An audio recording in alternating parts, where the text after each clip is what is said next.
Hello hello hello hello. हाँ जी। Chapter 3।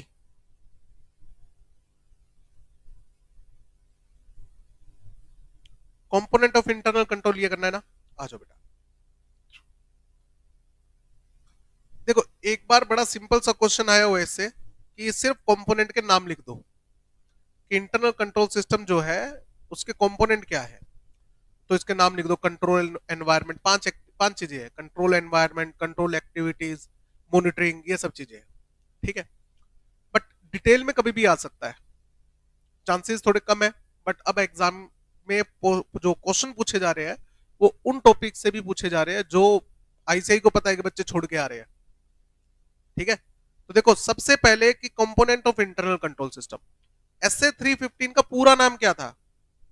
Identifying and assessing the risk of material misstatement through the understanding of entity and it's environment including internal control system. तो यहां पर internal control system जो word है वो एक छोटा वर्ड नहीं है, इसमें बहुत से कंपोनेंट है। जैसे कंट्रोल एनवायरनमेंट, पहला कंपोनेंट क्या है? Control environment. दूसरा कंपोनेंट क्या आएगा? Entities risk assessment process. तीसरा क्या आएगा? Control activities. Control activities. Fourth क्या आएगा? Monitoring, monitoring of control. और लास्ट आएगा आपका इंफॉर्मेशन सिस्टम। ठीक है। 5 कंट्रोल। सबसे पहले अपन है ना इंटरनल कंट्रोल एनवायरनमेंट के बारे में समझते हैं। What is the meaning of control environment? अच्छा, एनवायरनमेंट का मतलब क्या होता है? एनवायरनमेंट का मतलब क्या होता है? सराउंडिंग्स। ठीक है। नॉर्मली जब हम कहते हैं एनवायरनमेंट तो हमारे मन में क्या आता है? बारिश, बादल, पहाड़, हवा, पेड़ पौधे। ये तो नेचुरल एनवायरनमेंट हो गया। अब मान लो अगर हम दिल्ली जैसे शहर में जाते, बड़े शहर में जाते हैं तो पोल्यूशन ज्यादा है, तो अपन क्या कहते हैं? एनवायरनमेंट बड़ा खराब हो गया। तो एनवायरनमेंट वो नेचुरल चीजों से खराब हुआ है या आसपास की चीजों से खराब हो गया? ट्रैफिक बहुत ज्यादा है, तो ये भी किसका पार्ट है? एनवायरनमेंट। तो एनवायरनमेंट का मतलब सराउंडिंग, हम किस चीज से घिरे हुए हैं। अब मान लो यहाँ पर बाहर बच्चे खड़े और वो शोर कर रहे हो, तो हम क्या कहेंगे? इस क्लासरूम का एनवायरनमेंट खराब है यार, यहाँ पर शोर बहुत होता है। ठीक है। तो एनवायरनमेंट का मतलब क्या है? हम किससे घिरे हुए हैं। हम किस चीज से घिरे हुए हैं उसका हम पे फर्क जरूर आता है, हर फैक्टर का नहीं। जिन जिन फैक्टर का फर्क आता है वो चीज हमारे लिए एनवायरनमेंट में इंक्लूड होती है। ठीक है। अब बाहर बाहर मान लो ट्रैफिक है, सपोज करो, क्या उस ट्रैफिक का फर्क हमारे ऊपर अभी आ रहा है? अभी तो नहीं आ रहा है। क्यों? हमें क्या लेना देना उससे? ठीक है।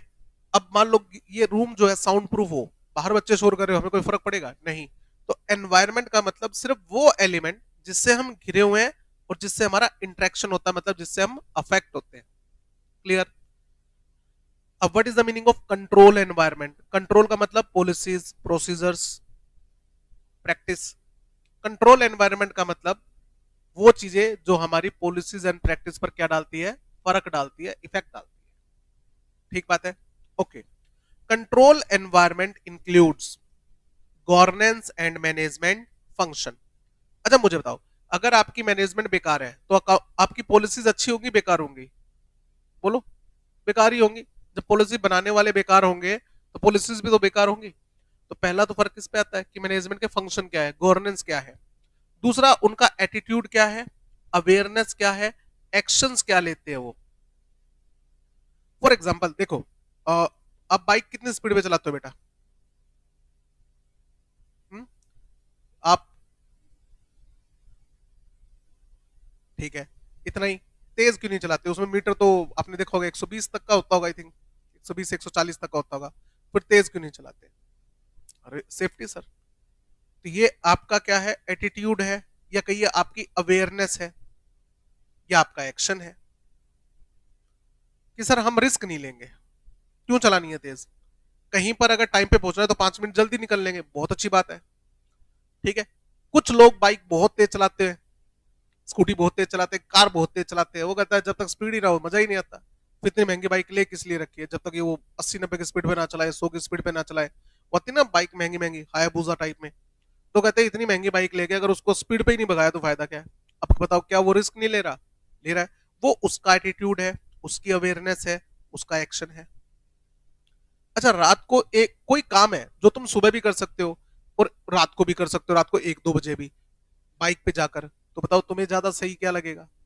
सुबह कर लेंगे सर, रात को क्यों रिस्क लिया? और कुछ बंदे कहते हैं रात को रोड खाली मिलेगी, चलते हैं यार। हर किसी की रिस्क टेकिंग कैपेसिटी, हर किसी की सोच, एटीट्यूड अलग अलग होता है, और उसके अकॉर्डिंग हम अपनी क्या करते हैं, पॉलिसी ड्राफ्ट करते हैं। मुझे बाइक कितनी स्पीड पर चलानी चाहिए, ये मुझे डिसाइड करना है, ठीक है, मेरे एटीट्यूड पे। चलो अपन बाइक का एग्जांपल नहीं लेते, उधार माल बेचना चाहिए नहीं बेचना चाहिए, बताओ यस और नो।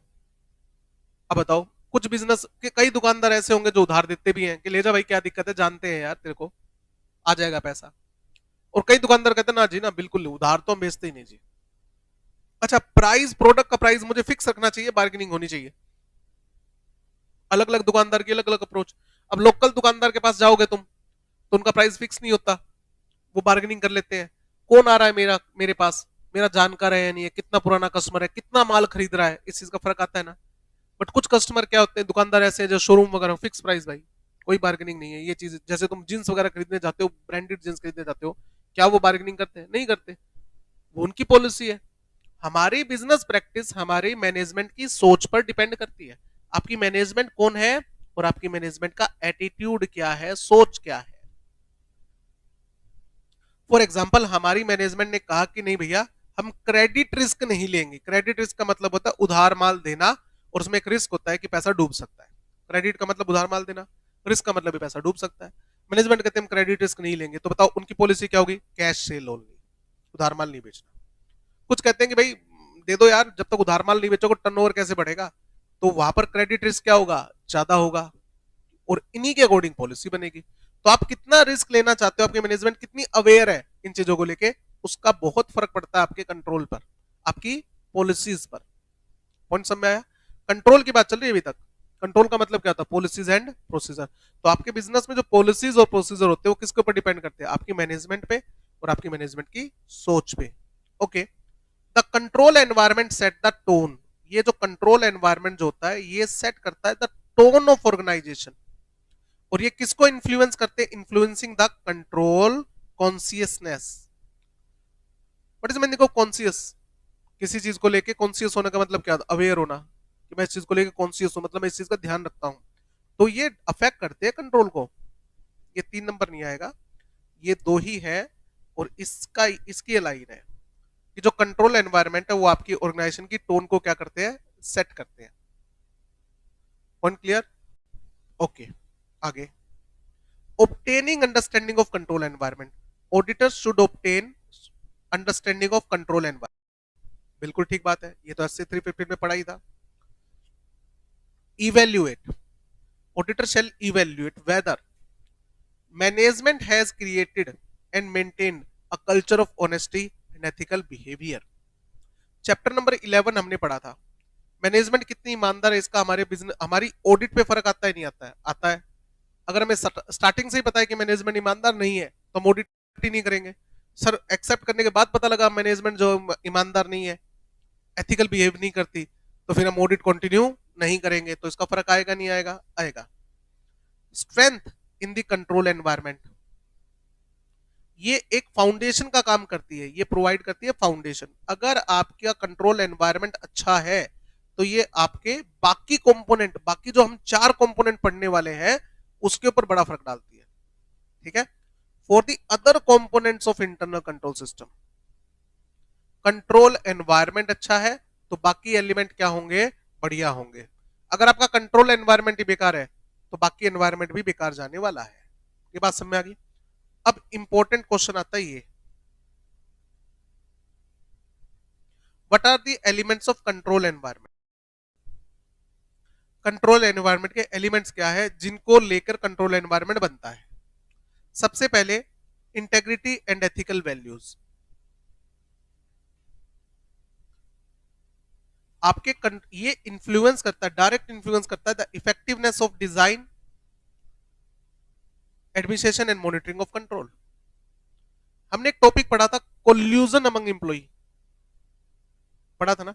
इंटरनल कंट्रोल सिस्टम कितना भी मजबूत क्यों ना हो, ठीक है, उसको बाईपास किया जा सकता है। और उसका एक रीजन क्या, एक रीजन क्या बता रखा था, कोल्यूजन, अगर इंप्लॉई आपस में मिले हुए हैं। कल भी एग्जांपल दिया था कि परचेज मैनेजर किससे मिल गया, फाइनेंस वाले से, कि मैं कुछ फेक बिल ले आऊंगा और मैं इसको क्या कर दूंगा, साइन कर दूंगा कि हाँ ये माल परचेज हुआ है, और तू पेमेंट कर दियो जबकि वो माल आया ही नहीं। This is called collusion among employee. बेटा अगर आपकी ऑर्गेनाइजेशन में ऐसे बंदे हैं जो ईमानदार नहीं है, जो एथिक्स को फॉलो नहीं करते, तो मुझे बताओ क्या उसका कोई फर्क आपके इंटरनल कंट्रोल सिस्टम पे पड़ेगा? पड़ेगा ना सर। पहली बात तो अगर वो मैनेजमेंट का बंदा है तो जानबूझ के वो कंट्रोल क्या नहीं करेगा, अच्छे नहीं बनाएगा, क्योंकि उसको कंट्रोल ब्रेक करने हैं। ठीक है, और अगर कंट्रोल अच्छे बने हुए तो उसको क्या नहीं करेगा, फॉलो नहीं करने वाला। सही बात है ना। तो एग्जाम्पल इसका क्या लेंगे, अगर आपकी ऑर्गेनाइजेशन में ऐसे बंदे हैं जो ईमानदार नहीं है, तो भैया कंट्रोल कितने भी बना लेना, वो कोल्यूजन करके उसका क्या कर देंगे, कबाड़ा कर देंगे। ये आपकी ऑर्गेनाइजेशन में इंप्लॉइज हैं जो ऑनेस्ट और एथिकल वैल्यू नहीं रखते। इनके लिए ऑनेस्टी और एथिकल वैल्यू कुछ भी नहीं है, पैसा सब कुछ है। तो ये इंप्लॉइज जो है ये कोल्यूजन नहीं करेंगे, कोल्यूजन करेंगे। और कोल्यूजन करेंगे तो बताओ इंटरनल कंट्रोल सिस्टम इफेक्टिव हो पाएगा तुम्हारा? कभी भी कभी नहीं हो पाएगा। Unethical employee.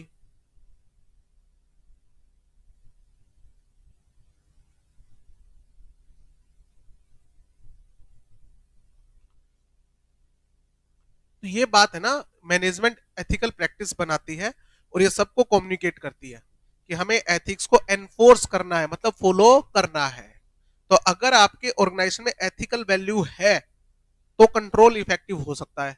अगर यहां पर हर छठे महीने पता लगता है एक फ्रॉड हो गया, अब जैसे गवर्नमेंट ऑर्गेनाइजेशन है, आपको लगता है, अब जैसे एक काम होता है, एक गवर्नमेंट बैंक है और एक प्राइवेट बैंक है, आपको क्या लगता है कहां जाके काम जल्दी हो जाएगा? प्राइवेट बैंक में। गवर्नमेंट बैंक में क्यों नहीं? आपको लगता है वो काम टरकाएंगे उसको उसको। और गवर्नमेंट ऑर्गेनाइजेशन में काम कैसे होता है, पैसे से होता है, रिश्वत देके। आती है ना माइंड में पिक्चर। तो इसका मतलब वहां पर कंट्रोल क्या है, ठीक है। मैं बड़ा सिंपल सा एग्जांपल देता हूँ। पुराने जमाने में सर्विस टैक्स हुआ करता था, तो सर्विस टैक्स में एक रूल होता था कि आज जैसे मान लो मैं टीचिंग टीचिंग की सर्विस दे रहा हूँ, तो मेरे को सर्विस टैक्स में रजिस्ट्रेशन करवाना है, मैं चला गया रजिस्ट्रेशन करवाने। तो वहां पर सर्विस टैक्स ऑफिसर को एक फॉर्म देना होता था, तो अब मेरे पर्टिकुलर्स भर के डॉक्यूमेंट देके कि सर मुझे सर्विस टैक्स में रजिस्ट्रेशन करवाना है।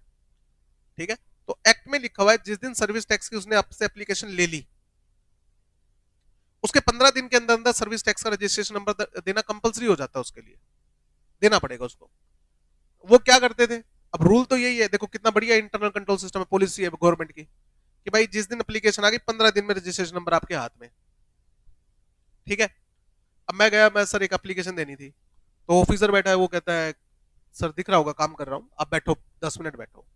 ठीक है, मैं 10 मिनट बैठ गया, 15 मिनट बैठ गया।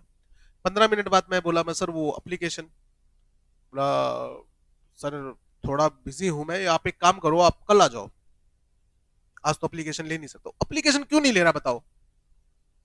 क्योंकि उसको पता है एप्लीकेशन लेते ही मुझे 15 दिन में क्या देना पड़ेगा, रजिस्ट्रेशन देना पड़ेगा। ले ही नहीं रहा।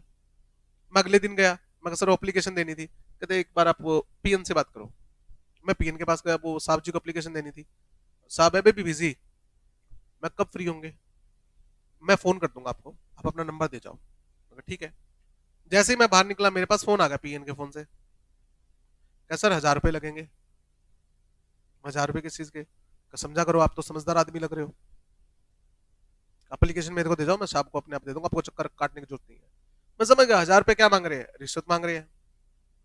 ठीक है, थोड़े दिन बाद मेरे मेरे दोस्त से बात हुई, मैं दोस्त को बताया ऐसे 1000 रुपए लगे। दोस्त बोला भाई मैं तो बढ़िया काम करता हूँ। कहता क्या? मेरे को सर्विस टैक्स का रजिस्ट्रेशन करवाना था, मैंने बाय पोस्ट भेज दिया। एक्ट में क्या लिखा हुआ है, आप बाय हैंड भी एप्लीकेशन सबमिट करवा सकते हो, बाय रजिस्टर्ड पोस्ट भी करवा सकते हो। मैंने रजिस्टर्ड पोस्ट करवा दी। अब रजिस्टर्ड पोस्ट तो बंदे को क्या करनी पड़ेगी, रिसीव करनी पड़ेगी, और रिसीव करते ही 15 दिन के अंदर क्या देना पड़ेगा, रजिस्ट्रेशन नंबर। मैं कहता रजिस्ट्रेशन नंबर आ गया, कहता आ गया। मैं कहता थोड़े दिन बाद नोटिस की ओर वेट कर लियो। थोड़े दिन बाद वही हुआ, 3-4 महीने बाद उसके ऊपर नोटिस भेज दिया उसने ऑफिसर ने कि आपके ये डॉक्यूमेंट क्या कंप्लायंस दिखाओ। पीछे पड़ गया उसके। अब दोस्त बोला भाई साहब क्या चाहते हो? कहता आपने रिश्वत नहीं दी थी ना 1000 रुपए, अब आपको 5000 रुपए देने पड़ेंगे। अब बताओ पॉलिसीज जो है गवर्नमेंट ने जो पॉलिसीज बना रखी है सब क्या हो रही है, ब्रेक हो रही है। क्यों? वो इंप्लॉई अनएथिकल है भाई, वो रिश्वत लेगा ही लेगा तुमसे। गवर्नमेंट ने क्या पॉलिसी बना रखी है, सबको बाईपास करने का क्या ढूंढ लेगा, तरीका ढूंढ लेगा।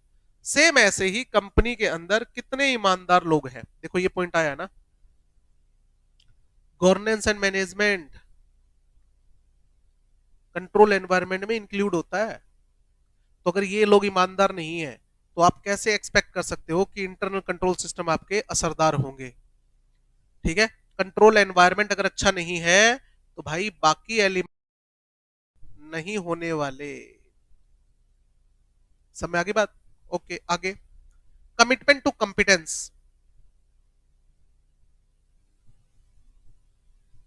कमिटमेंट टू कॉम्पिटेंस, अच्छा, राइट पर्सन को राइट जॉब मिलनी चाहिए। अगर गलत बंदे को गलत जॉब पे रखोगे तो क्या होगा? वो बंदा ईमानदार तो होगा बट उससे क्या होगी? एरर्स होंगी। क्यों? Because he is not competent. देखो, मिसस्टेटमेंट क्यों होती है? फ्रॉड की वजह से होती है, एरर भी हो सकती है। एरर की वजह से। अगर कोई काम मेरे बस के नहीं है और मेरे को वही काम असाइन कर दिया गया तो एरर होने के चांसेस क्या होंगे? ज्यादा होंगे। इसलिए ध्यान रखना है। मैनेजमेंट इस चीज को जरूर कंसीडर करे कि हमें कंपिटेंट पर्सन को ही जॉब देनी है। ठीक है, अब एक चीज बताओ, सीए बनते ही आपको सीनियर मैनेजर क्यों नहीं बनाएंगे? जूनियर से शुरुआत क्यों होती है? पहले जैसे एएम होता है, असिस्टेंट मैनेजर। असिस्टेंट मैनेजर का मतलब क्या है? भाई ऑलरेडी कोई मैनेजर है, तुम्हें उसे क्या करना है? असिस्ट करना है। मतलब तुम एक तरीके से जूनियर मैनेजर हो। ठीक है, जूनियर वर्ड थोड़ा सा वो होता है ना कि अजीब सा साउंड करता है, इसलिए एएम वर्ड यूज करते हैं आजकल। Assistant manager, you are not junior, you are assistant. तुम्हें उसके साथ काम करना है ताकि तुम्हें ये ना लगे कि कोई मेरे ऊपर है, बट है तुम हो जूनियर ही। किस लिए बताओ? ताकि तुम्हें एक्सपीरियंस मिले, रिक्वायर्ड स्किल और नॉलेज तुम्हारे अंदर आए पहले। जब मैनेजमेंट को लगेगा कि हाँ इसने 6 महीने साल काम कर लिया और यार इस बंदे के काम में गलती नहीं होती, ठीक है, तो इसका मतलब अब इसे क्या कर दिया जाए? प्रमोट कर दिया जाए। जो कंपनी की पॉलिसीज होती है। अच्छा, आपने ये कभी सुना है क्या कि चापलूसी होती है कॉर्पोरेट्स में? बॉस के तलवे चाटते हैं, किस लिए? ताकि प्रमोशन मिल जाए। कौन करेगा ये काम? जूनियर सीनियर तो सारे करेंगे। बट अगर किसी को लगता है मेरे अंदर स्किल नहीं है, मेरे अंदर कॉम्पिटेंस नहीं है, वो ज्यादा करेगा ये काम कि प्रमोशन ऐसे मिलेगा। अब बॉस मान लो उसको प्रमोशन दे दे, उसकी चापलूसी से खुश हो गए, तो गड़बड़ करेगा नहीं करेगा? करेगा। नुकसान किसका होगा? बॉस का या ऑर्गेनाइजेशन का? ऑर्गेनाइजेशन का। तो ऑर्गेनाइजेशन की पॉलिसी होनी चाहिए। तो मान लो चापलूसी कोई कर भी रहा है तो वो बंदा क्या बोलेगा? भाई तू जितनी चापलूसी कर रहा है मेरे हाथ में नहीं है ये चीज, क्योंकि जब तक तेरी परफॉर्मेंस रिपोर्ट नहीं होगी मेरे हाथ में या ऊपर नहीं जाएगी, मैं किस बेस पे तेरे को प्रमोशन दे दूं? तो मत कर भाई चापलूसी। तो कंपनी में इस तरह की पॉलिसी किस बेस पे देते हो? जॉब किस बेस पे देते हो? वर्ड ऑफ माउथ पे नहीं जाना चाहिए कि उसने बोल दिया यार इसको रख लिया, यार मैंने रख लिया। अगर इस तरह के काम कर रहे हो तो गड़बड़ होने के चांसेस क्या है? ओके। पार्टिसिपेशन बाय दो चार्ट विद गवर्नेंस। हमने दो वर्ड पढ़े, एक मैनेजमेंट और एक दो चार्ट विद गवर्नेंस। तो दोनों में फर्क क्या है? दो चार्ट विद गवर्नेंस का मतलब होता है टॉप मैनेजमेंट, और सिर्फ मैनेजमेंट का मतलब क्या है? Junior management. हमने पढ़ा मैनेजमेंट, लोअर मैनेजमेंट। तो जो टॉप मैनेजमेंट होती है ऑडिट उसे क्या कहती है? Those charge with governance, basically board of directors. और जो प्रोडक्शन मैनेजर, सेल मैनेजर, जो सब होते हैं, ये क्या है? मैनेजमेंट। तो दो चार्ज विद गवर्नेंस का मतलब क्या है? Top management.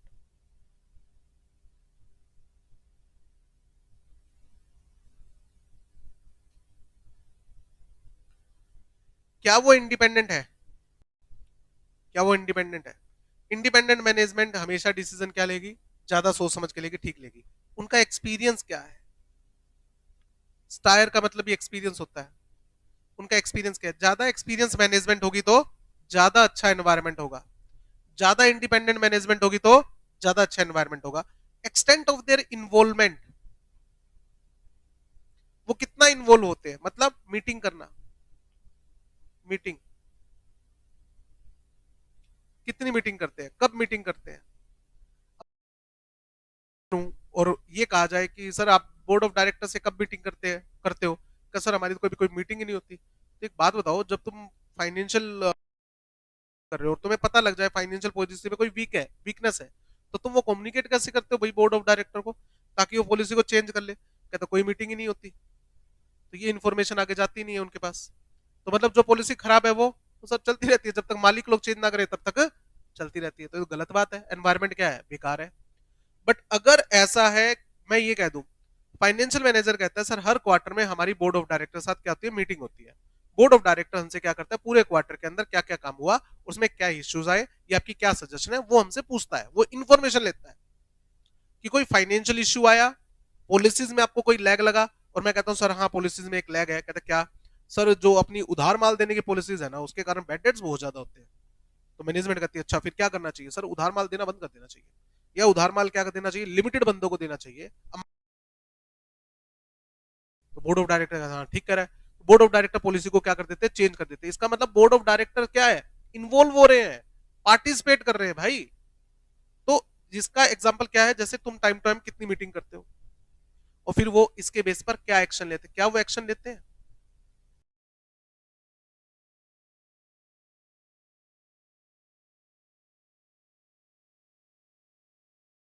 भी कंपनी में कोई गड़बड़ आएगी तो इंटरनल ऑडिट और एक्सटर्नल ऑडिट को भी तो पता लगेगी, ठीक है। तो इसको कुछ ऐसा समझिए,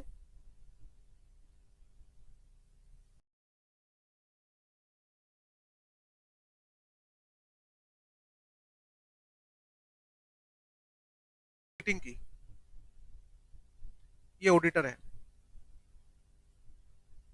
ये board of directors,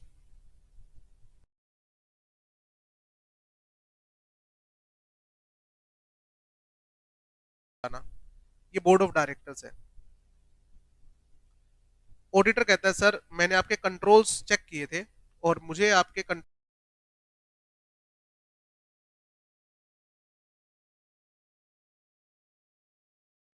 over weakness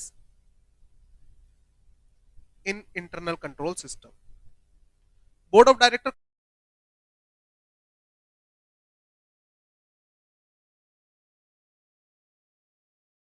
बताइए ना सर क्या कमी मिली, और हम इसे क्या करते हैं, इंप्रूव कर लेते हैं।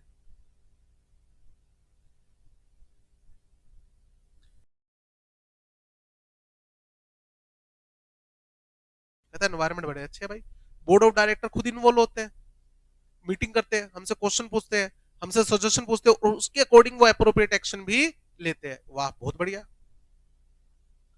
ये एग्जांपल हुआ इसका। इसका मतलब कंट्रोल एनवायरनमेंट क्या है, अच्छा, ठीक है। ये देखो अब पढ़ के देखो, पार्टिसिपेशन बाय दो चार्ज विद गवर्नेंस, दो charge with governance, top management आपके साथ पार्टिसिपेट करती है नहीं करती है, वो के आपसे पूछती है कि कोई गड़बड़ आई या नहीं आई, हमें अप्रोप्रिएट एक्शन लेना चाहिए नहीं लेना चाहिए, ये सब चीजें। Point clear. Management philosophy, philosophy का मतलब सोच, and operating style, operating style मतलब काम करने का स्टाइल। जैसे रिस्क आपके अकॉर्डिंग आप बिजनेस रिस्क कितना लेते हो, कम या ज्यादा, ठीक है। जैसे मैनेजमेंट कहते हैं सर बिजनेस तो देखो हर बिजनेस में रिस्क होता है, हाँ रिस्क जीरो नहीं हो सकता बट हम उसको मैनेज करके चलते हैं, ठीक बात है। Attitude and action towards financial reporting, हाँ इसका एग्जांपल लेते हैं। मैनेजमेंट कहती है कि सर हमें ना ज्यादा टैक्स नहीं देना चाहते, गवर्नमेंट है ना टैक्स बहुत ज्यादा लेती है, पहले जीएसटी फिर इनकम टैक्स, और कंपनी पे तो सर फ्लैट टैक्स लगता है। तो मैं ऑडिटर के सामने कि हम टैक्स नहीं देना चाहते सर,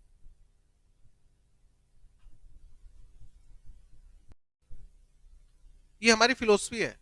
अब अच्छा एक बताओ, आप लोग जब बिजनेस करोगे आप टैक्स भरना चाहोगे, पूरा टैक्स भरना चाहोगे, नहीं। तो जब पूरा टैक्स की चोरी करेंगे, टैक्स बचाएंगे, जैसे नकली बिल अरेंज करना, जीएसटी के बिल मिलते हैं ना मार्केट में, बिल अरेंज करना, खर्चे बढ़ा के दिखा देना, ये काम सारे करते हैं, यही काम मैनेजमेंट करिए, तो मैनेजमेंट की फिलोसफी है। ये इनका एटीट्यूड है कि फाइनेंस वो तो गड़बड़ तो होगी, पूरी सेल थोड़ी दिखाएंगे, एंटायर सेल नॉट रिकॉर्डेड, क्यों नहीं रिकॉर्ड करी, हमें पता है मैनेजमेंट टैक्स बचाना चाहती है, तो हो सकता है पूरी सेल ना दिखाए, खर्चे इन्फ्लेट करके दिखाए, इन्फ्लेटेड एक्सपेंसेस, खर्चे बढ़ा के दिखा दो, ताकि तो खर्चे भी क्या दिखेंगे, कम दिखेंगे। ये मैनेजमेंट की फिलोसफी है। एक मैनेजमेंट ये कहती है कि सर हमें तो नहीं करना 1 रुपए भी टैक्स की चोरी। जैसे रतन टाटा जी थे, तो वो कहते हैं कि नहीं, जो पैसा हम गवर्नमेंट को टैक्स में देंगे, टैक्स के रूप में देंगे, वो पब्लिक के ऊपर तो खर्च होएगा। तो ये काम कर रहे हैं। और अगर हम 100 रुपए कमा रहे हैं, उसमें 30 रुपए गवर्नमेंट को देना पड़ रहा है, तो हमें कोई दिक्कत नहीं है। एक एक बंदा कहता है कि देखो भैया ऐसा है, टैक्स बचाएंगे, चोरी नहीं करेंगे। तो इनकम टैक्स के जो प्रोविजन है जिसके को यूज करके हम टैक्स को कम कर सकते हैं, इसे टैक्स प्लानिंग कहते हैं। एक होता है टैक्स चोरी करना। टैक्स चोरी में हम इनकम टैक्स के प्रोविजन को क्या करेंगे, ब्रीच करेंगे, तोड़ेंगे, उसे चोरी कहते हैं। अब जैसे मान लो आपकी इनकम अच्छी खासी है और गवर्नमेंट कहती है कि आप इंश्योरेंस करवा, लाइफ इंश्योरेंस करवा लो, 1 लाख की आपको क्या मिल जाएगी, छूट मिल जाएगी, करवा लो। पब्लिक प्रोविडेंट फंड में पैसा जमा करवा लो, गवर्नमेंट उसमें आपको क्या दे देगी, छूट दे देगी, आप करवा लो। आपने कोई मकान बेचा है, उस पर कैपिटल गेन हो गया आपका, तो कैपिटल गेन टैक्स देना पड़ेगा। गवर्नमेंट कहती है मकान बेच के मकान ले लो, उतने रुपए का मकान ले लो, अब आपको कैपिटल गेन पे टैक्स नहीं लगाएंगे। समझ में आ रहा है? गवर्नमेंट कहती है गवर्नमेंट सिक्योरिटी में पैसा इन्वेस्ट कर दो, आपकी इन्वेस्टमेंट की इन्वेस्टमेंट, और आपके ऊपर टैक्स भी नहीं लगेगा। तो हम उन चीजों को यूज करके टैक्स क्या करेंगे, कम करेंगे। ये मैनेजमेंट की फिलोसफी। हर बंदे की फिलोसफी, हर बंदे का काम करने का तरीका अलग अलग होता है, और उससे हमें यह पता लगता है कि फाइनेंशियल स्टेटमेंट में वो क्या करने वाला है। ठीक बात है। Processing and accounting functions, accounting कैसे करने वाले हैं। ठीक बात है। ऑर्गेनाइजेशन स्ट्रक्चर का बड़ा फर्क पड़ता है, ऑब्वियस सी बात है। टॉप मैनेजमेंट में कौन है, मिडिल मैनेजमेंट में कौन है, लोअर मैनेजमेंट में कौन है।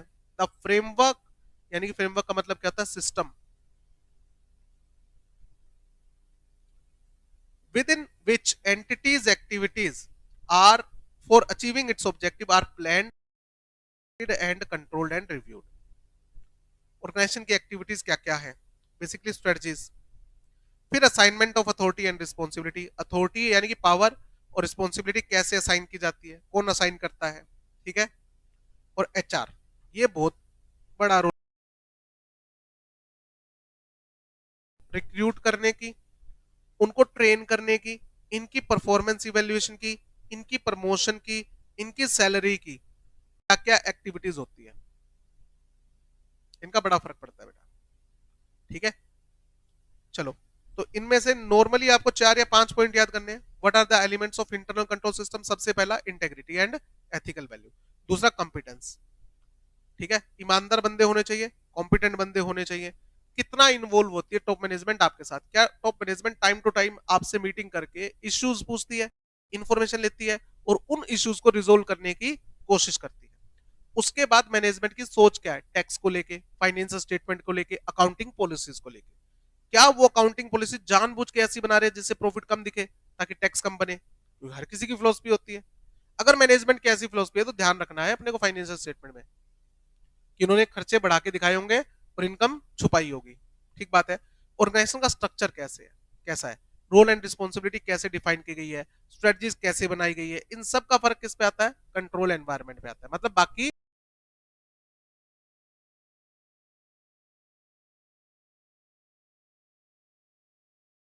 M, enterprise risk management.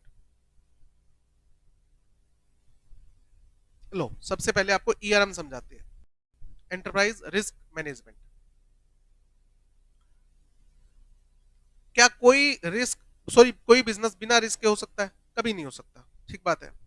तो जब हम बोर्ड ऑफ डायरेक्टर को अपॉइंट करते हैं तो बोर्ड ऑफ डायरेक्टर क्या करते हैं, बिजनेस पॉलिसीज बनाते हैं, है ना।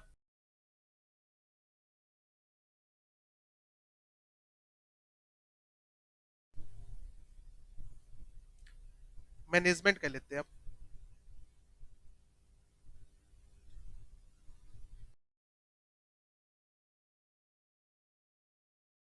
कि हमारे बिजनेस को जो रिस्क है उसको आइडेंटिफाई करना,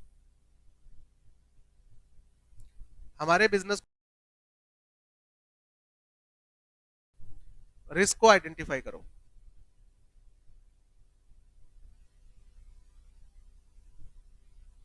कहां रिस्क है, कितना रिस्क है, असेस।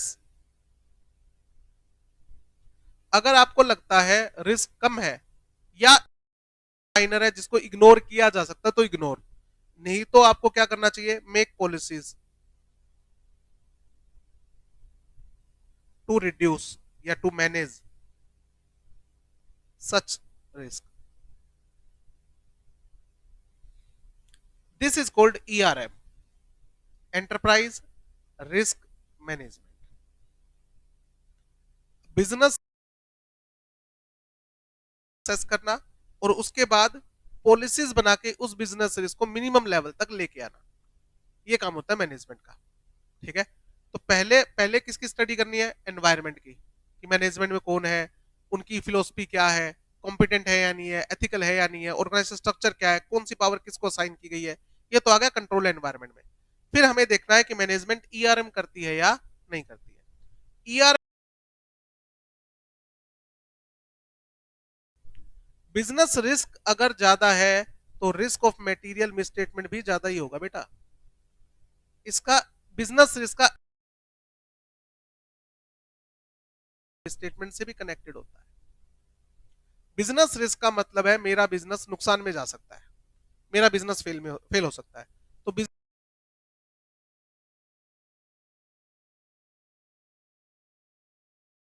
को ये देखना है कहां पर बिजनेस रिस्क ज्यादा है और इसमें से कौन सा business risk risk of material misstatement को इंक्रीज कर रहा है। ठीक है, और बताओ बिजनेस रिस्क कहां ज्यादा होगा? जहां पर ERM क्या होगी? वीक होगी। देखो, obtain understanding of control environment and identify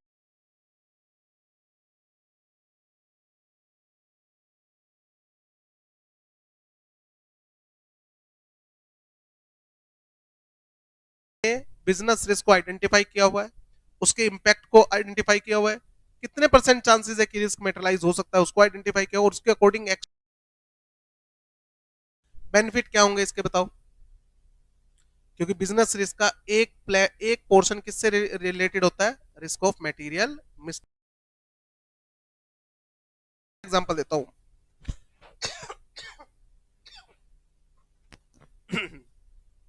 हमारी कंपनी इलेक्ट्रॉनिक अप्लायंसेस बनाती है। ठीक है, तो इलेक्ट्रॉनिक अप्लायंसेस में टेक्नोलॉजिकल चेंजेस, अगर टेक्नोलॉजी चेंज हो गई तो फिर क्या होगा? तो जो हमने इलेक्ट्रॉनिक अप्लायंस बनाकर रखे हुए हैं वो सारे क्या हो जाएंगे? ऑब्सोलीट।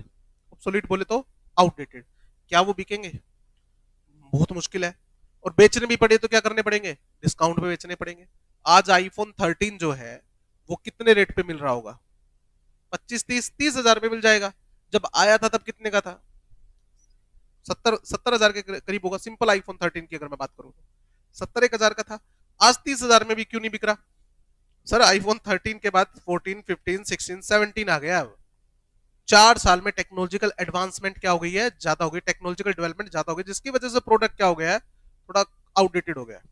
अच्छा, कोई कंपनी है वो अपना टर्नओवर हमेशा घटा के दिखाएगी या बढ़ा के भी दिखाना चाहेगी? कभी कभी बढ़ा के भी दिखाना चाहेगी। क्यों? शेयर बढ़ती है, मार्केट के ऊपर हमारा दबदबा बढ़ता है कि देखो हमारी सेल तो बाकियों से कितनी हो रही है? बहुत ज्यादा हो रही है। अब जो कंपनी इलेक्ट्रॉनिक अप्लायंस है, अगर वो मार्केट में ये फील दिखा दे हमारे प्रोडक्ट ही नहीं बिक रहे, तो बेटा उसके प्रोडक्ट अगली बार कौन खरीदेगा?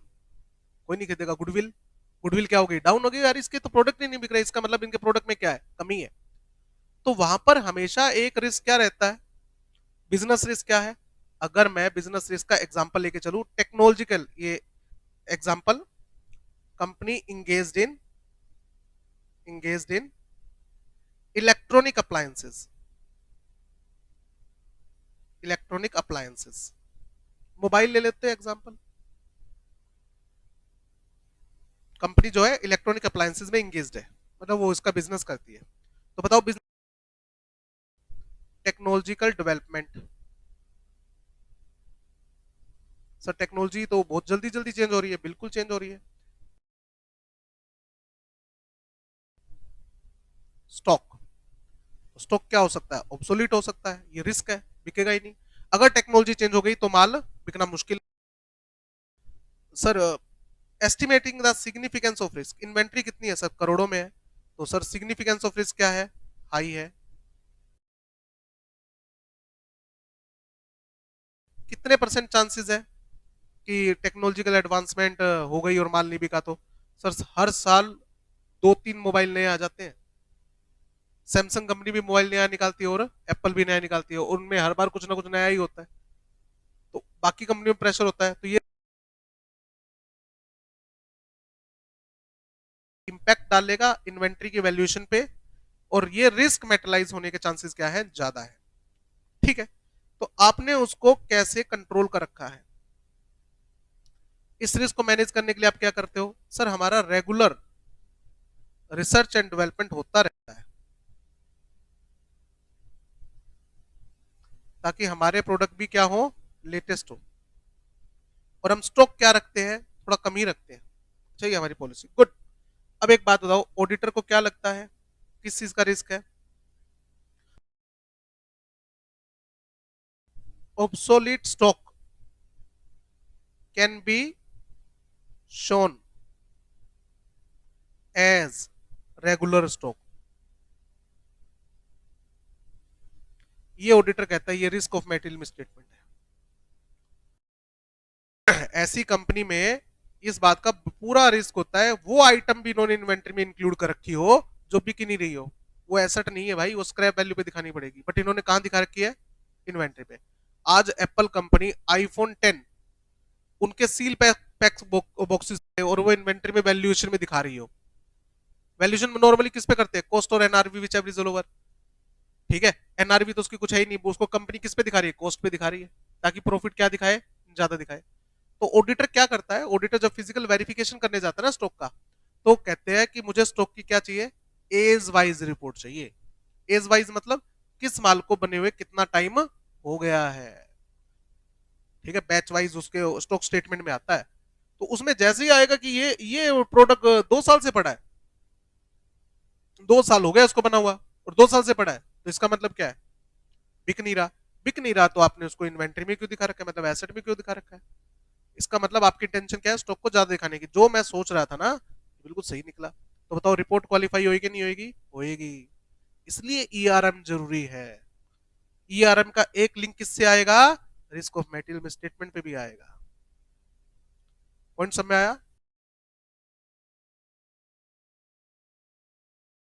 पहले इसको समझना पड़ेगा, फिर बाकी बातें समझ में आएगी। इंफॉर्मेशन सिस्टम क्या होता है? कभी सुना है वैसे वर्ड आईएस, इंफॉर्मेशन सिस्टम क्या होता है? अच्छा, इंफॉर्मेशन में और डेटा में क्या फर्क होता है? डेटा में और इंफॉर्मेशन में क्या फर्क होता है, समझो। डेटा, डेटा जो होते हैं वो रो फैक्ट्स होते हैं। डेटा क्या होते हैं, रो फैक्ट होते हैं, मीनिंगलेस होते हैं। ठीक है, रो फैक्ट का मतलब मीनिंगलेस, इसका कोई, डेटा से कोई मीनिंग नहीं। मैं ये नहीं कह रहा डेटा काम का नहीं होता, काम का तो होता है, बट डेटा मीनिंगफुल नहीं होता। ठीक है, डेटा को फिर हम क्या करते हैं, प्रोसेस करते हैं। डेटा को क्या किया जाता है, प्रोसेस किया जाता है। प्रोसेस करना मतलब कुछ कैलकुलेशन करना, शॉर्टिंग करना, क्लोजर करना, फिर उससे क्या बनती है, इंफॉर्मेशन। फिर उससे क्या बनती है, इंफॉर्मेशन बनती है।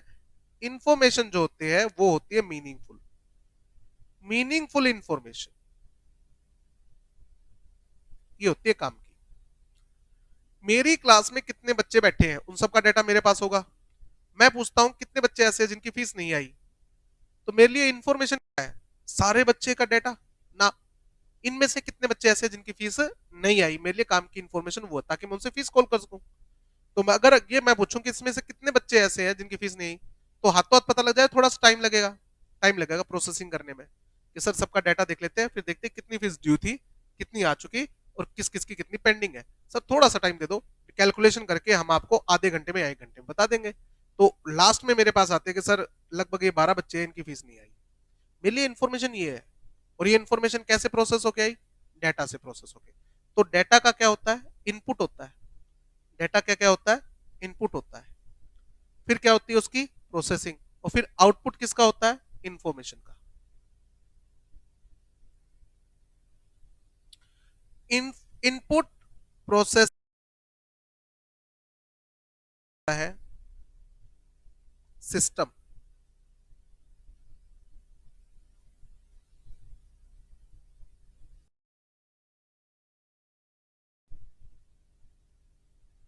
जैसे आपने सुना होगा ना कंप्यूटर सिस्टम, हाँ तो वैसे ही। बट एक बात बताओ बेटा, जब कंप्यूटर नहीं थे तब अकाउंटिंग होती थी या नहीं होती थी? होती थी ना। ठीक है, तो सिस्टम वर्ड तो पुराना है। सिस्टम दो तरह के होते हैं, मैनुअल और कंप्यूटराइज। बनाई होगी ना, तो आपने कंप्यूटर यूज किया था? नहीं, तो कैसे बनाई? Manual system.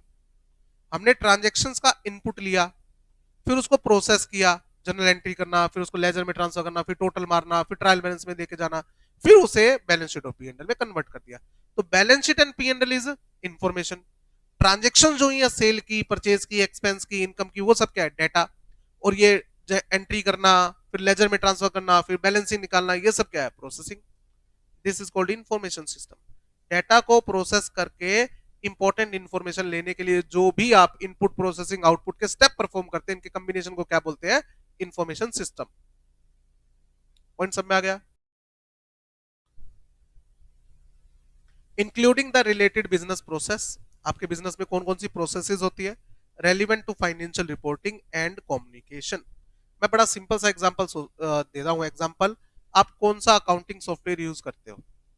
आप अकाउंटिंग कैसे, आपकी अकाउंटिंग प्रोसेस क्या है?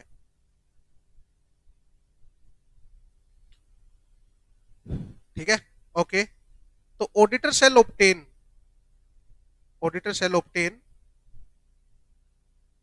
अंडरस्टैंडिंग ऑफ ऑर्गेनाइजेशन का इंफॉर्मेशन सिस्टम क्या है। ठीक बात है। साथ में मुझे इन एरियाज को फोकस करना है, कौन कौन सी ऐसी ट्रांजेक्शन है जो सिग्निफिकेंट क्लास ऑफ ट्रांजेक्शन है। स्कोट, आपकी फाइनेंशियल स्टेटमेंट में मेजर पोर्शन कौन सी ट्रांजेक्शन, ये एक से ज्यादा भी हो सकती है, जैसे सेल परचेज, ये तो होंगी होंगी स्कोट। ठीक बात है ना? ओके।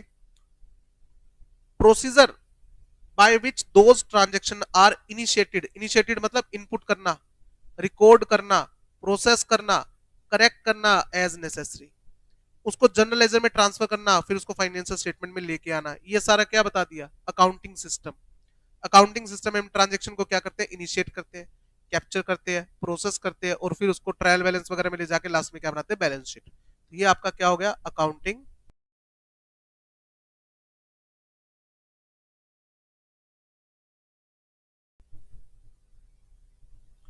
पहले पॉइंट में क्या करें? स्कोट। स्कोट कौन कौन सी है? क्योंकि स्कोट पे तो मेरे को सारी ट्रांजेक्शन चेक करनी पड़ती है ना। याद आया वो कल टॉपिक किया था, मेटेरियलिटी। तो अगर स्कोट्स हैं तो फिर वहां पर मेटेरियलिटी कॉन्सेप्ट मत लगा ना, वहां तो सारी ट्रांजेक्शन चेक कर लेना। है वहां पर आप क्या कर सकते हो, जो आपको लगे कि लेस मटेरियल आइटम है तो उसको आप स्किप भी कर सकते हो। बट स्कोट अगर है, सारी ट्रांजेक्शन चेक करनी चाहिए। इनके अकाउंटिंग रिकॉर्ड्स कहाँ है? जैसे फॉर एग्जांपल परचेज के बिल आप कहाँ रखते हो? सपोर्टिंग इंफॉर्मेशन कहाँ है?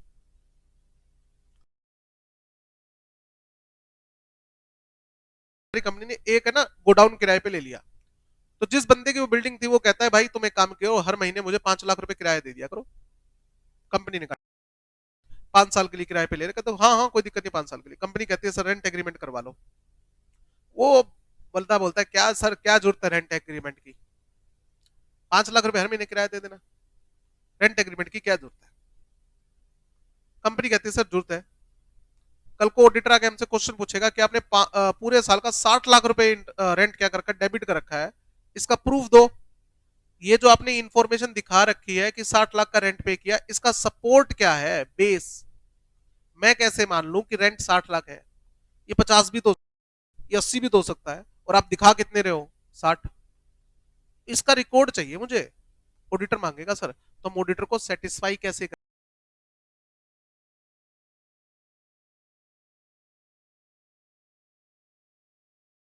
होती है, उन सब की क्या होने चाहिए?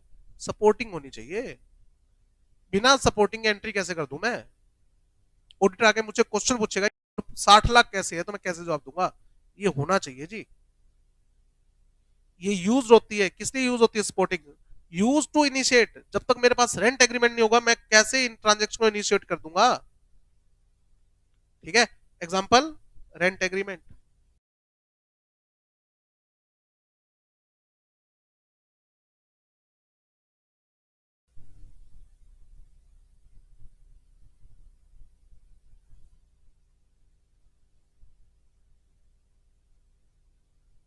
हाउ सिस्टम कैप्चर ट्रांजेक्शंस, ठीक है, ट्रांजेक्शन का इनपुट क्या। अब एक बात हो, आप किसी डिपार्टमेंटल स्टोर में सामान खरीदने गए हो, गए ना, तो वहां पर क्या होता है, वो बिल देगा आपको। मान लो आपने 4 आइटम खरीदी, अंदर होता है आपने कोई आइटम खरीदी और वो कहता है अच्छा एक ये लिखा, दूसरा ये लिखा, तीसरा ये लिखा, रेट ये और टोटल ये, और उसने आपको दे दिया।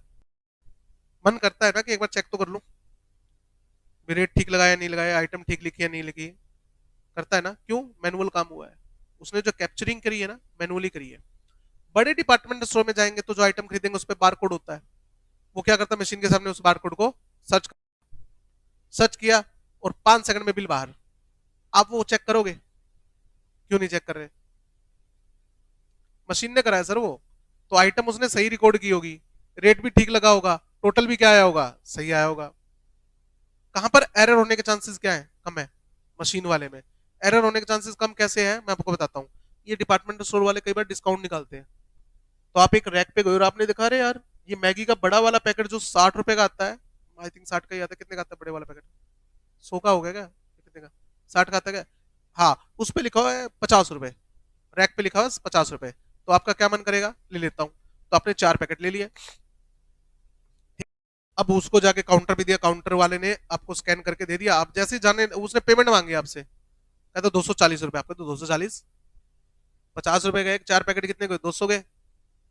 आपने बिल में देखा, बिल में रेट क्या लगा हुआ है, 60, जबकि कितना दिखा रखा है, 50। आपका तो भैया 50 का बोर्ड लगा हुआ, ओहो सिस्टम में अपडेट नहीं किया, सॉफ्टवेयर अपडेट नहीं कर रखा, चलो आप एक काम करो 200 दे दो, हम इसको अपडेट करवा देते हैं। कभी कभी ये एरर होने के चांसेस क्या है, कम है, बट मैनुअल वर्क में काम होने, ये गड़बड़ होने के चांसेस क्या होते हैं, ज्यादा। इसलिए मेरे को समझना पड़ता है कि भाई मैनुअल कैप्चरिंग करते हो क्या, जैसे एंट्री करते हो तो रिस्क क्या है, एरर होने के चांसेस क्या होंगे, ज्यादा होंगे। और भैया रिस्क असेसमेंट ही तो करनी है हमें, और अगर कंप्यूटराइज एंट्री हो रही है तो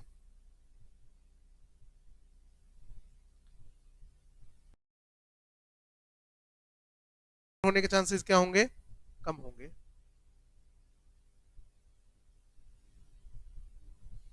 फाइनेंशियल रिपोर्टिंग प्रोसेस, रिपोर्टिंग कैसे करते हो, किसको करते हो, और कंट्रोल सराउंडिंग जनरल एंट्री, जैसे कि completeness,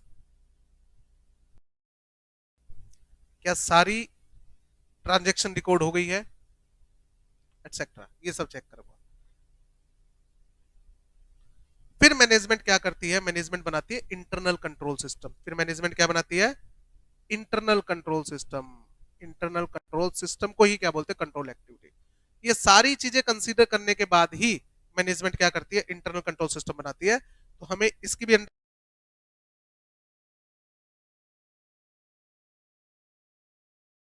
audit, every control activity is not relevant to the audit, याद रखना, ठीक है ना। किस लिए करूं भैया मैं इंटरनल कंट्रोल सिस्टम को review, to assess the risk of material misstatement. Non routine transaction पर रिस्क क्या होता है, हाई होता है, जहां पर मैं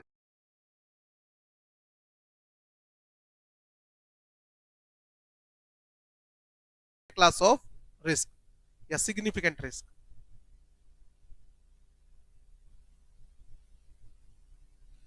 तो सिग्निफिकेंट मतलब बहुत ज्यादा है। मॉनिटरिंग ऑफ कंट्रोल, अब बताओ क्या कंट्रोल एक बार बना दिया तो हमेशा वैसा ही रहेगा, बोलो। अच्छा डिजाइन बना दिया, पॉलिसी बना दी, क्या वो फॉलो होगा, जरूरी है? हो सकता है डिजाइन बना दिया, वो फॉलो भी हो रहा है, फिर भी रिजल्ट नहीं आ रहे, फिर भी एरर हो रही है, फ्रॉड हो रहे हैं, तो इसका मतलब क्या है, कंट्रोल के डिजाइन में कमी है। तो कौन बताएगा कि कंट्रोल के डिजाइन में कमी है, इसको अपडेट कर लेना चाहिए, या कंट्रोल का डिजाइन तो बढ़िया बट वो लोग फॉलो नहीं कर रहे, उनको पकड़ो भैया। इसलिए कंट्रोल्स की क्या होती है, मॉनिटरिंग होती है टाइम टू टाइम, कि हमने जो कंट्रोल बना रखे हैं वो कहीं आउटडेटेड तो नहीं हो गए हैं। अच्छा इसको एक नाम और देता हूं मैं, इंटरनल ऑडिट, इससे थोड़ा समझ में आ जाएगा। इंटरनल ऑडिटर आता है और वो चेक करके बताता है कि मैनेजमेंट ने जो कंट्रोल बना रखे हैं वो एडुकेट है या नहीं है, मतलब डिजाइन बढ़िया है नहीं है। अगर डिजाइन बढ़िया नहीं है तो इंटरनल ऑडिटर मैनेजमेंट को क्या देके जाता है, सजेशन देके जाता है कि आप कंट्रोल को कैसे इंप्रूव कर सकते हो। दूसरी चीज क्या है, कि अगर कंट्रोल बढ़िया है, कौन इंप्लॉई ऐसे है जो कंट्रोल को फॉलो नहीं करे, उसकी रिपोर्ट जाएगी। तो इसे बोलते हैं मॉनिटरिंग ऑफ कंट्रोल। ये एक प्रोसेस है, process to assess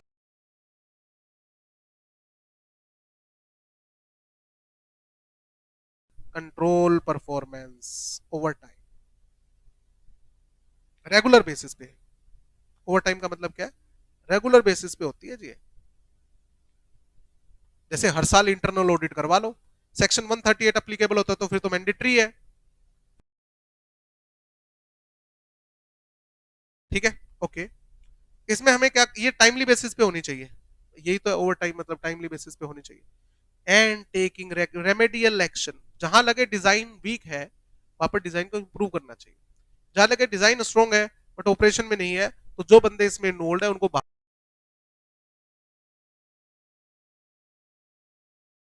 obtain understanding of internal audit function, इसी का पार्ट है। इन शॉर्ट, आपकी कंपनी में internal audit time to time होती है या होती है, तो कब होती है, कौन करता है, इसका बड़ा फर्क पड़ता है बेटा।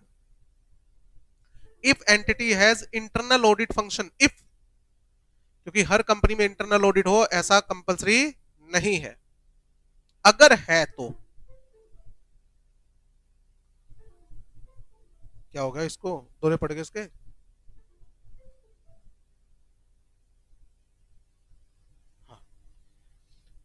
इफ इंटरनल ऑडिट, क्योंकि हर कंपनी के लिए इंटरनल ऑडिट होना कंपलसरी नहीं होता। Auditor shall obtain understanding of internal audit function responsibility, आप और कौन कौन सी एक्टिविटीज वो परफॉर्म करता है बाय द इंटरनल ऑडिटर। क्योंकि इंटरनल ऑडिटर के लिए तो फाइनेंशियल कंट्रोल्स की होती है और नॉन फाइनेंशियल की भी होती है। तो आप कौन से फंक्शन की इंटरनल ऑडिट करवाते हो, सभी की करवाते हो, एक पर्टिकुलर फंक्शन की। फॉर एग्जांपल, मैनेजमेंट को परचेज पे डाउट है कि ये जो परचेज मैनेजर है अकाउंटेंट के साथ मिलके झोल ना कर दे, तो वो सिर्फ परचेज की इंटरनल ऑडिट करवा रहा है। क्यों लगाऊं मैं खर्चा बाकी चीजों पे भाई, मेरा बाकी जगह सही सब सही चल रहा है।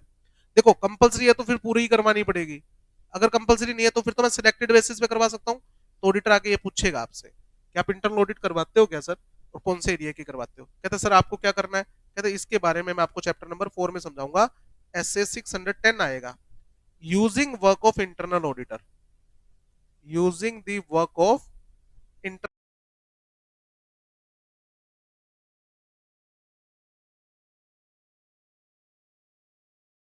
इसलिए पूछ रहा हूं कि इंटरनल ऑडिट किससे करवा रहे हो भाई, वो कौन से एरिया की करवा रहे हो, ताकि उसके बेस पे मैं डिसाइड करूं कि मैं उसके काम को यूज करूं या ना करूं। पॉइंट क्लियर है? लो बेटा, तो सबसे इंपॉर्टेंट जो आता है ना इसमें, वो ये आता है एलिमेंट। ठीक है, कंट्रोल एनवायरनमेंट के एलिमेंट में क्या क्या आता है, इंटेग्रिटी ऑफ मैनेजमेंट, कंपिटेंस आ गया, मैनेजमेंट की इन्वॉल्वमेंट आ गया, ऑर्गेनाइजेशन स्ट्रक्चर आ गया, रोल एंड रिस्पॉन्सिबिलिटी आप कैसे डिवाइड करते हो, और आपकी एचआर की पॉलिसीज क्या, बस इतनी बातें। 6 पॉइंट है, 7 पॉइंट है बेसिकली, 5 पॉइंट भी याद कर लोगे तो एग्जाम में 5 नंबर आएंगे। ठीक है, इससे क्वेश्चन आता है। और बताओ इसमें क्या रह गया था।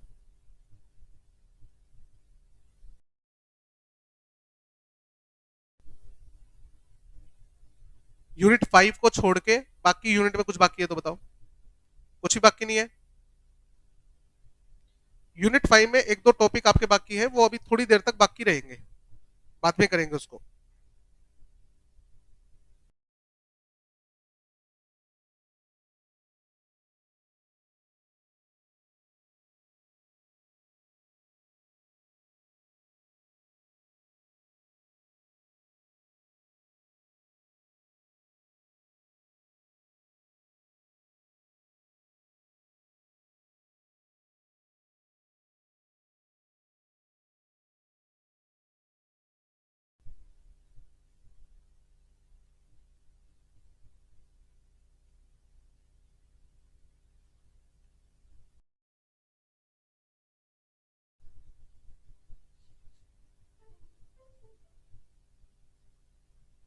चैप्टर 4,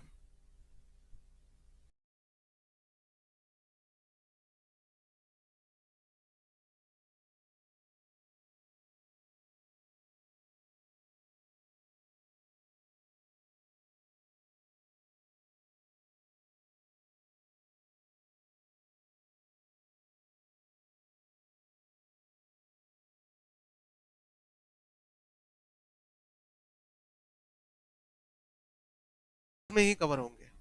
एसए 500, 501, 505, 510, 20, 30 ऐसे कई सारे एसए आएंगे। तो सब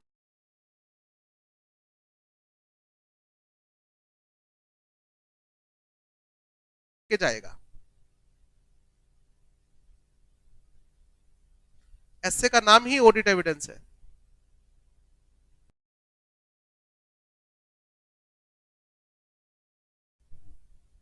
ऑडिट एविडेंस का मतलब क्या है?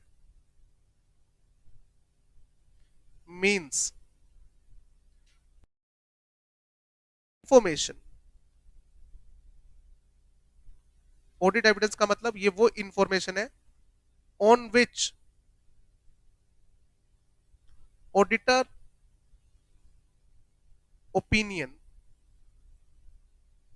Is based.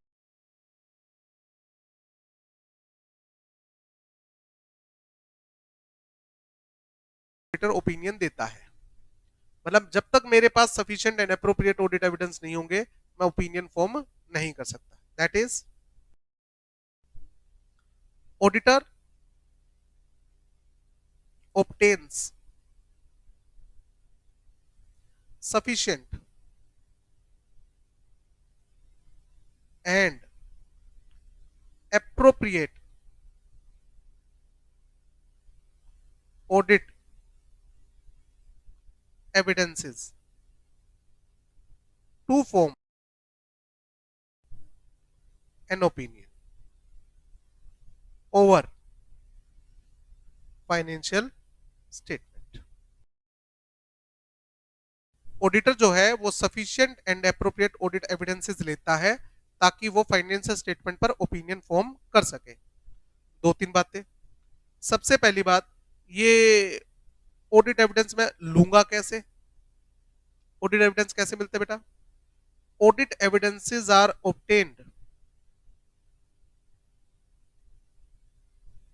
हाँ, आर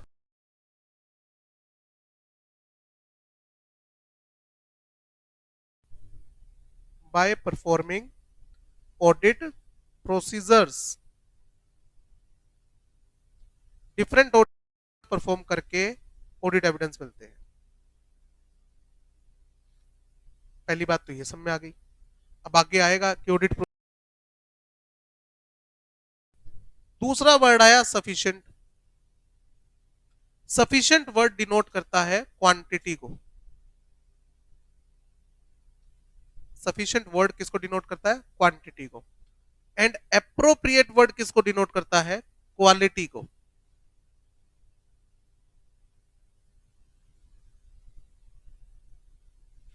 सफिशिएंट वर्ड किसको डिनोट करता है? क्वांटिटी को। आपके पास एविडेंस सफिशिएंट क्वांटिटी में होने चाहिए, और एप्रोप्रिएटनेस का मतलब है जो एविडेंस आपके पास है वो क्या होने चाहिए? क्वालिटी में होने चाहिए। क्वालिटी में होने चाहिए मतलब, क्वालिटी में होने चाहिए मतलब दो चीजें। जो एविडेंस आपके पास है सबसे पहली बात तो रेलिवेंट होने चाहिए।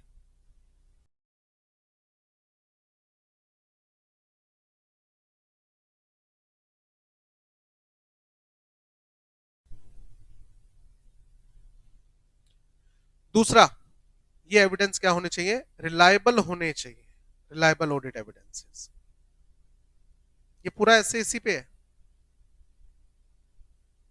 क्वांटिटी क्या होती है और क्वांटिटी कैसे ऑब्टेन करनी है, क्वालिटी में रेलिवेंस का मतलब क्या है, रिलायबिलिटी का मतलब क्या है और ये कैसे अफेक्ट होती है, और लास्ट पॉइंट, ऑडिट एविडेंस कितने तरह के होते हैं?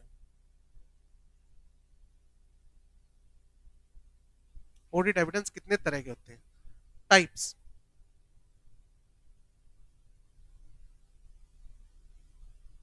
ठीक है, क्या होते हैं? Types of audit evidences. तो टाइप डिपेंड करता है किस बेस पर पूछ रहे हो आप।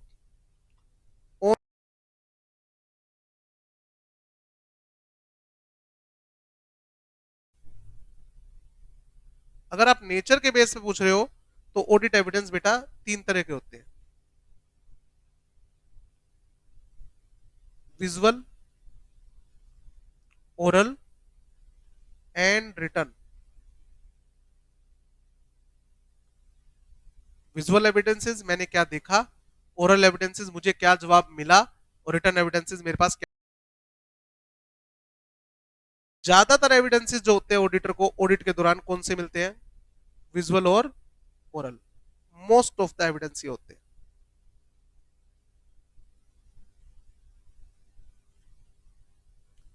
बट हमारा फोकस ज्यादा किस पे होना चाहिए? Written evidences more reliable. ये मोर रिलायबल होते हैं क्योंकि इंसान देखा था, कैसे यकीन दिलाओगे किसी को? बट अगर आपके पास किसी चीज का डॉक्यूमेंट्री एविडेंस है तो वो चीज क्या होती है? ज्यादा रिलायबल होती है। पॉइंट।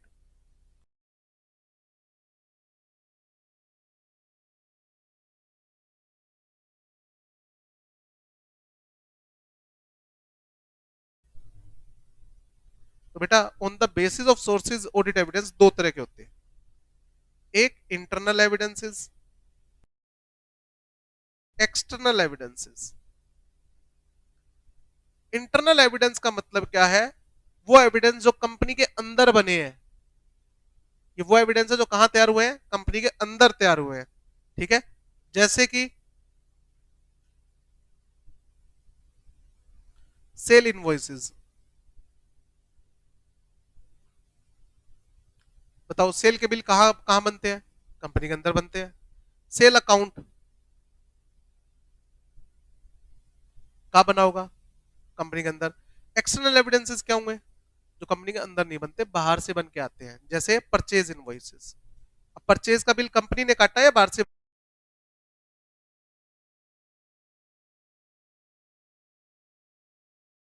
एक्सटर्नल। बताओ। Purchase account internal. एग्जाम में एमसीक्यू आ सकता है कि परचेज अकाउंट बताओ कौन सा एविडेंस है, इंटरनल है एक्सटर्नल है? इंटरनल है, कंपनी ने बनाया ना। अच्छा, मुझे बताओ बैंक स्टेटमेंट जो हम डाउनलोड करते हैं कौन सा एविडेंस है? एक्सटर्नल। आपने थोड़ी बनाई है, तो भारत बैंक से आती है बनके। बीआरएस, बैंक रिकंसिलिएशन स्टेटमेंट, बताओ ये तो कंपनी ने बनाई है, तो कौन सा एविडेंस हुआ? Internal etcetera. बाकी पॉइंट कल करेंगे।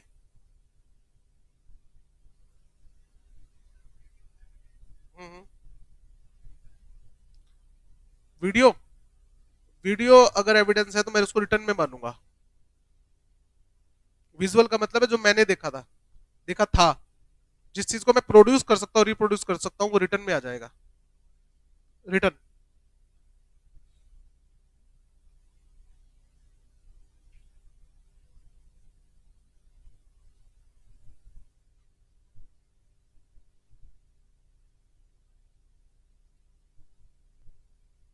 ठीक है बेटा।